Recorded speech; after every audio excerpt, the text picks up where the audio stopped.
What is going on, everybody? You are now listening to episode 4 of Paving the Way with me, Daniel Wright. So we have gotten through 3 episodes so far, which, if you know me at all, that is quite a milestone. And I figured I will take this 4th episode for anyone who doesn't know me, which at this point most people probably do. But there's going to be times and opportunities where someone comes across these videos, these shows, these posts that doesn't exactly know who I am. So I want to take a few minutes today and basically tell you a little bit about me, both personally and professionally. And then you can make your own decision on whether or not I am someone that you prefer to interact with and listen to. So, a little bit about me from a personal standpoint first. I am currently 32 years old. I live in the Lake Norman area of Charlotte, North Carolina. I was originally born and raised in Indiana until I was 20 years old, where I decided to up and just move down to North Carolina because I wanted something new. I had really no plan in place. I knew that I could always go back home if it didn't work out, and I figured why not go. So a buddy of mine from high school, we both packed up, took off, and moved to North Carolina.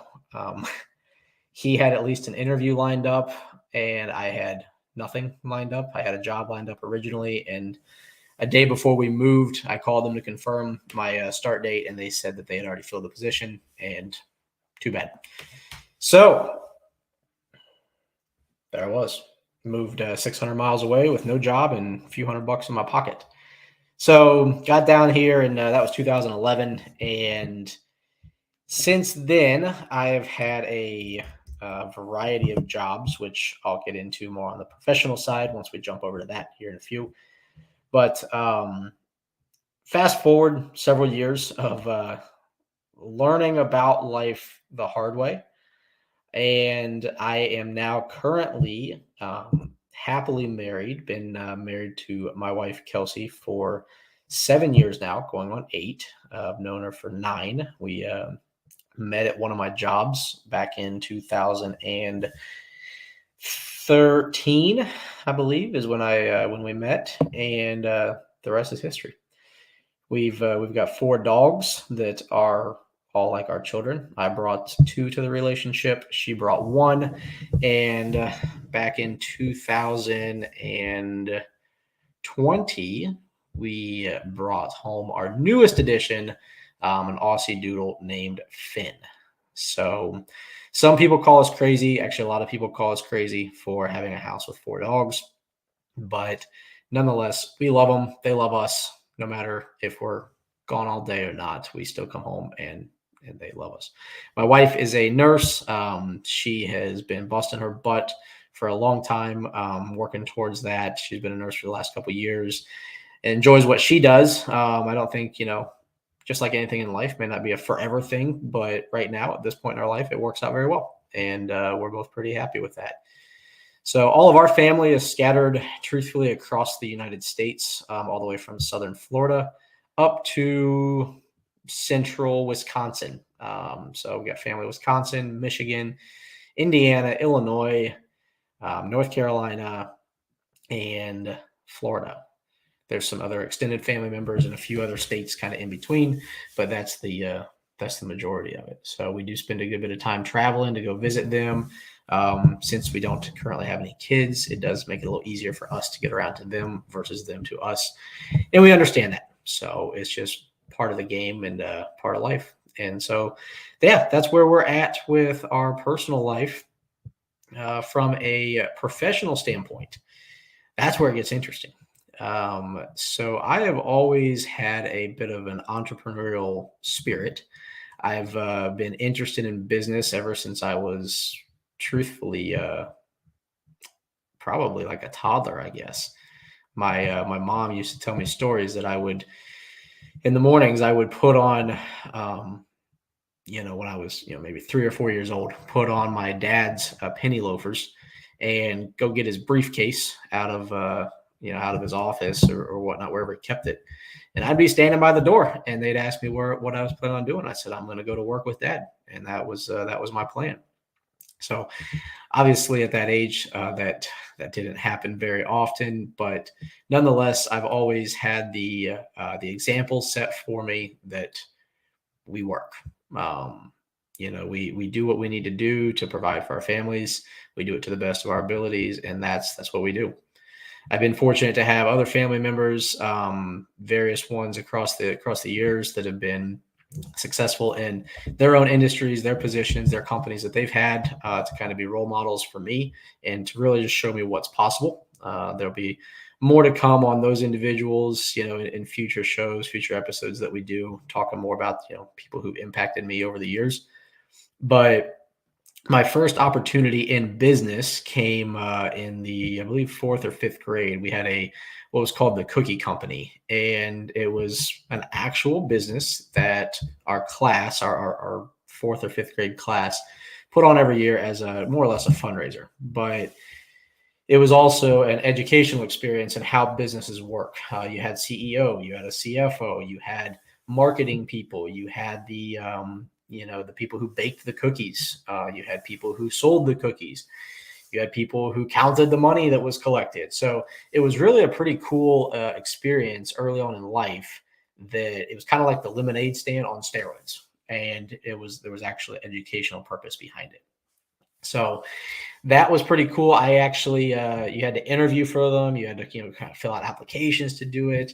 And I earned the opportunity to be the president and CEO of the Class Cookie Company. So that was my first taste at real business. From there, fast forward, and if you ask my parents, I was always asking how to work, how to make money, how to earn money, whatever it may be, just because I just wanted to work. I wanted to earn money. I wanted to do whatever I wanted to do. I didn't like asking my parents for money because typically the answer was no. I don't like being told no, so I wanted to figure out how to make my own yeses. And so, you get in through middle school, through high school, I was always the kid going around knocking on doors to, try and mow yards to make money or to shovel snow to make money or whatever it may be, I'll walk your dog for $5 sort of thing. And that's just what I did. It's what I enjoyed doing. It's what I just like to hustle. I like to grind and just always be doing something. And from there, about age 15, I really got the opportunity and the itch to really want to make money, really want to work. And as most guys do, about 15 years old, you're getting close to getting your driver's license, which means that you want a car. And you all know what a car provides. It provides freedom. Every 15, 16-year-old boy wants freedom, and they don't like being told or limited to where they can go, what they can do. And so they think a car will give them that freedom. So at about 15 years old, I kind of did a 2-for-1. We lived close to a Pizza Hut restaurant, and we also lived in a very, very big neighborhood with a lot of homes in it. So I remember I had to get I went to go get a job at Pizza Hut that my parents had to sign a release form for because of my age. I had to get driven back and forth to, go to my job after school and in the evenings. I could only work a certain number of hours and making, at that time, probably $7.25 an hour or so, I guess, $7.25, whatever it was. And, but I liked it because I was working. I was getting to go do something. I was getting to earn my own paychecks. I was getting to contribute and really just start learning about how the world works. And then from there, I mentioned before that I always, used to like mowing grass. I used to mow our own yard growing up. Every now and then I got lucky enough to get paid for it. If I could talk my mom and dad into it. And then I figured, I could probably mow someone else's yard and I can make some money doing that. So I started a company called Wright Boys Lawn Care. I printed out flyers on bright pink paper and went around and put them in people's paper boxes, probably their mailboxes, which I later learned is not legal. But you live and you learn. It's just part of life. So I did that for a while. and that grew to where I was starting to get more and more yards to mow. And eventually, I got up to where I was doing about 25 yards on a weekly basis. It was, I got to where I did them on Saturdays. I would try to talk either my younger brothers or friends from school to come in and work with me. And I paid them $10 an hour to come help me mow the grass, help me trim it, help me bag it, whatever we were doing. And fast forward that for a while, at 15, 16 years old, I was, excuse me, I was having to, I bought a second lawnmower. I bought a bigger trailer. My dad would drive me over to the neighborhood because we moved in this time frame. So he would drive me to the neighborhood where I had all these yards lined up to mow. And I eventually bought a garden tractor with no lawnmower, mowing deck on it. And so I bought the garden tractor and had a hitch welded to the back of it. So we would load everything up on the trailer at our new house, and he would drive me over to the neighborhood in the morning. I would unload the garden tractor. He would disconnect it from his car, and I would hook the garden tractor up to the trailer with I had 2 push mowers on it at the time, weed eater, everything I needed to work for the day, gas cans, all that stuff. So I would hook the garden tractor to the trailer, and I would be driving around sometimes by myself, sometimes if I had help, and we would mow yards all day, about 8 to 10 hours typically is what we would be doing, all with push mowers. So that was a great experience. Fast forward from that, and my dad had worked for a construction company during the 08, 09 area. When the recession hit, he got laid off. He realized that, I might have had something going all right on my hands. And so he said, well, how about I jump in and help you and we grow it? So fast forward that over a couple of years, and the company grew to a full-time operation, maintaining about, I want to say we're around 100 properties a week, 100 to 150, maybe more. I can't actually remember, but got to where we had full, commercial grade equipment and offered full snow removal services and so on and so forth. So all through high school, I still worked at Pizza Hut, typically part-time during there. Because it just, I just wanted to work. That's what I like to do. I wasn't involved in extracurricular sports or activities. It was just school, work, and that was about it. So we fast forward to that, and then, as I mentioned earlier, when I was 20 years old, I tried going to school for a year to a community college in Indiana, and I was just, I passed everything I took. But I realized, this just isn't for me. I said, truthfully, what I said is I'm spending time sitting here spending money to learn stuff when I can be going and making money and learning actual things that I can use every day in my life. So I, against a lot of people's requests and recommendations, said school's not for me right now, and that's that. So fast forward to 20 years old, I told my dad, I said, this is going great, but there's got to be more to life than this. So we had found the Lake Norman area on a trip down to the beach a couple years before. I said, I think when my lease is up at my apartment, I'm just going to go ahead and move. Not sure what you want to do with the company, but we're probably going to figure out how to either sell it or hire somebody else to run it, whatever needs to happen. So we moved forward with selling that company. That was definitely an experience in itself. A lot of lessons learned and how to value and sell a business that I will forever remember. And then I started my life down here in North Carolina. From there, like I mentioned, I came down with no job, really no idea what to do. So I got a job at a marina as a dock hand, filling up boats and helping people tie them up and just getting sunburnt every day of my life. We all know that I'm not the sun's best friends when it comes to a tan. I get more burnt than tan. So I definitely invested in a lot of sunscreen during those couple weeks I worked there. And then I got the opportunity to work at a new sports bar that opened as a server. I had never been a waiter or a server in my life. So I said, well, guess I'll go do that. I needed money. And I heard that every night you go home, you have the opportunity to walk home with cash. And so I said, well, this will work for me. So I was a server at a sports bar for, probably about 6 to 8 months or so. And then an opportunity came about where I said, I need more consistent income. I don't just need the cash. I need now consistent income so I can have a budget and know what I'm expecting to make. So I got back into the lawn care industry, working for a company down here in Charlotte, and did that for the majority of the year in 2012. Halfway through that year, while I was working there, I kind of hit a low point, really. And I was like, man, there's got to be something more than this. I didn't move 600 miles just to come down here and grind away my life. And so, truth be told, I watched a movie called Fireproof. Don't really know why I came across it, but I watched it. It's about, a fireman and his marriage and his relationships in the firehouse and things like that.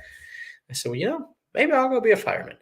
So I went to the local fire department, Cornelius Fire Department, knocked on the door one Saturday morning. I said, don't really know what y'all do or what it's about, but I want to check it out. So I did a ride along not long after, to just we get to go ride with them for a shift.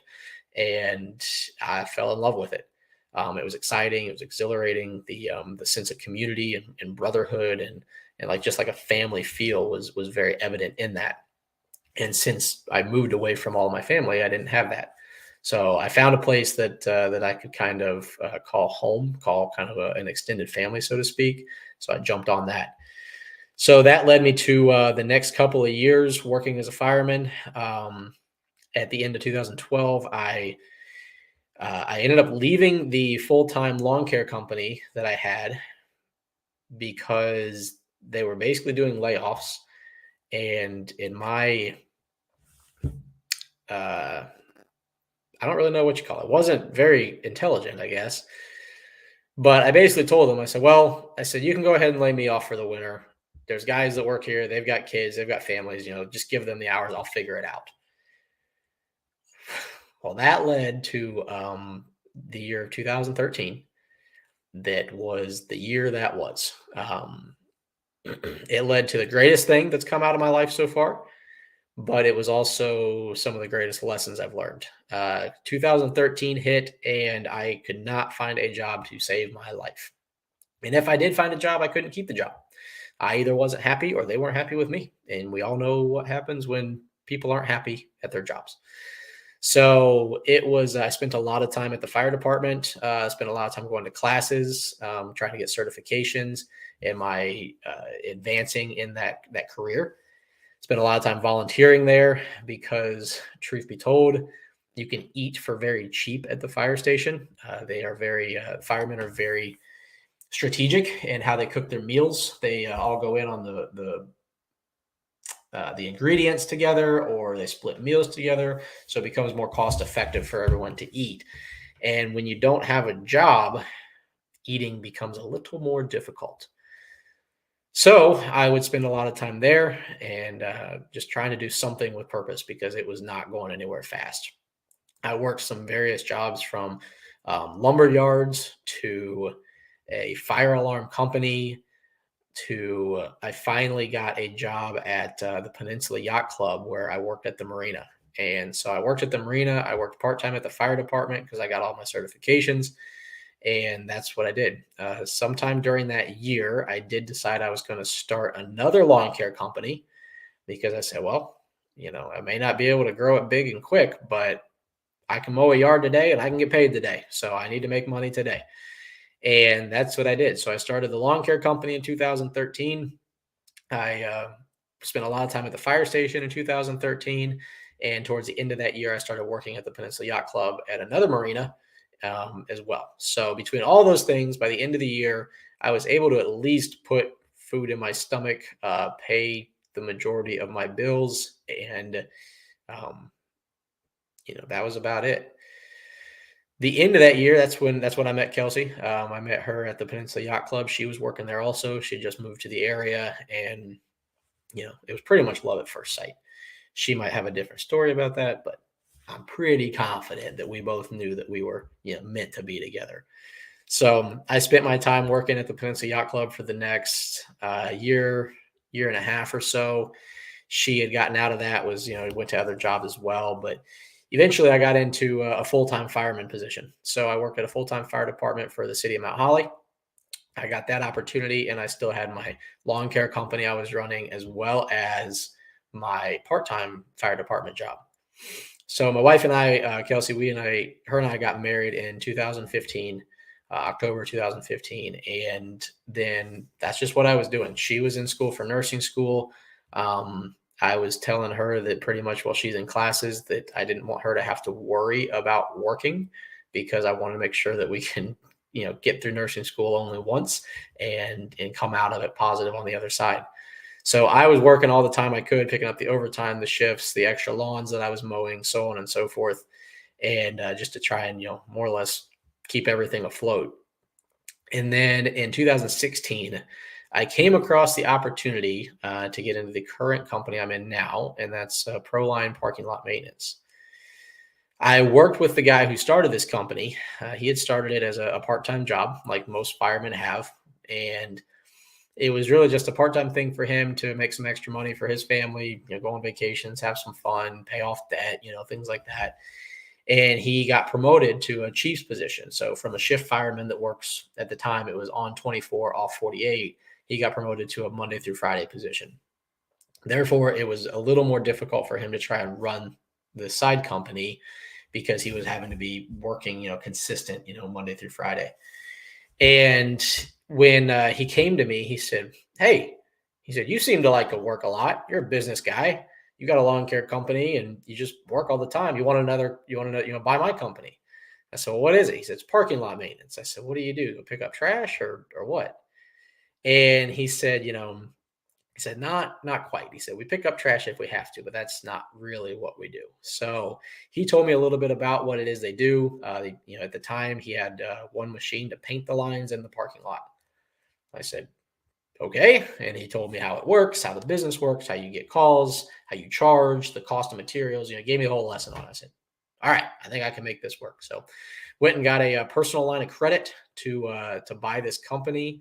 And because I couldn't get a business loan, because I really had no idea what the business was. So there's no business plan. There was no anything. I just got an unsecured personal line of credit. And I said, "Well, I hope this works." And so I got into it. I realized, man, there is a lot of opportunity in this industry. It's a very underserved market that had a lot of just opportunity to be taken. There was a lot of old school methods being used, whether it's communication, invoicing, estimates, things as simple as answering the phones. A lot of clients said, "Man, when they would call the phone number, they said, I'm surprised you answered the phone." I said, "Well, I'm a company. Why wouldn't I? That's how we would do work." So it was just a lot of just opportunity that I saw. And I said, "Okay, well, I want to go jump on it and make it happen." So that was the end of 2016. So I finished off that year with the lawn care company, the full-time fire department, the part-time fire department, and Proline, the parking lot maintenance company. Come 2017, I realized that my ROI on the parking lot company was a lot higher than my lawn care company at the time. So I sold the lawn care company. Ironically enough, I sold the lawn care company for the same price that I bought the parking lot maintenance company. And we basically put that money kind of in you call it almost like an escrow account to distribute out throughout the year for our living expenses, as well as to pay for Kelsey's nursing school, because I did not want to have any student loans over our heads by the time she finished with her RN, her associate's degree. So we did that. It was able to get us through the year of 2017 to finish her nursing school, and which she finished in 2018. But throughout 2017, I continued to grow the company and still just offer the same services that he did before, just the line striping services and so on and so forth. And that first full year, I realized that there's a lot of need for this service. So by the end of 2017, I decided to leave my part-time fire department, the Cornelius one where I started in 2012. So I put in a full 5 years there. That was kind of, I said I wanted to finish that out. That's kind of their first benchmark that they, more or less recognize that you put in some time there. And I wanted to at least hit that. So at the end of that year, after the Christmas party at the end of that year, I put in my resignation, which everyone more or less expected to come, because they saw the trajectory that I was going on. In 2018 is when Kelsey graduated nursing school with her RN, and she was able to get a job pretty quick. If anybody knows anyone in nursing, it's not too hard to get a job opportunity. So she started, she got that job around May or so of 2018. And I told her that I think I need to quit the full-time fire department and go after this business and go after my dream of running and owning a business, being an entrepreneur. And she was hesitant, as any newlywed female would be. But she trusted me. She believed in me, and she allowed me the opportunity to chase my dream. Now, my dream was never to own a parking lot maintenance company. My dream was to just be a business owner. My dream was to be an entrepreneur. My dream was to make a difference. My dream was to, explore all the opportunity that I can possibly explore. And she believed in it. So at the end of or middle of 2018, I left the full-time fire department. It was right around her birthday that I quit. And the first person I told that I was going to be resigning from the fire department was the guy who sold me the company. His name's Craig. And I said, "Hey man, we got to talk." And he said, "I think I have a feeling I know where this is going." So it was awesome though. I mean, it was pretty cool to have it come full circle.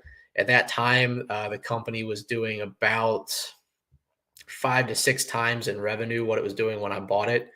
So it was trajecting in a very positive way. And so 2018 was great. We started offering a new service that really allowed us to grow exponentially. And then for the next couple of years, we grew the company by about 60% on average year over year. So we started with the company in 2016, and 5 years later, 6 years later, last year we took that company to over 7 figures. So the journey has not been easy. The journey has been very rewarding. It's been very eye-opening. It's been very opportunistic, and it's a journey that's just getting started. So I want to make sure that when I'm putting these shows together, these podcasts, these episodes, these videos, these posts, whatever they may be, I want to make sure that I'm speaking to whoever it is that catches their attention from not just the things that I've learned from other people, but also the things that I've learned from my experience.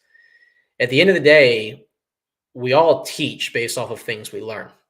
Some people teach based off of things that they read, based off of things that they hear, based also off of things that they see. But I believe that the best teachers teach off of things that they experience. And when we actually take time to share those experiences, to share those lessons that we've learned, sometimes the hard way, it provides the most value to the person being taught. So whether you are a business owner, whether you work in a company, whether you want to have a company, whatever it may be, I just hope that some of these messages that get put out there can positively impact you in whatever way that may be. So I'm open to requests or recommendations of things to talk about. I already had one come in that I'll be talking about here before too long, and that's how we grow our team members vertically within our companies and to better serve themselves and in turn serve the companies. So that already came off of I think the second one I put out. So keep the requests coming, keep the ideas coming. I'm open to it. I want to try and help anybody that I can in any way. And I just look forward to seeing where this goes. So that is it for episode 4 of Who the Heck is Daniel Wright on Paving the Way.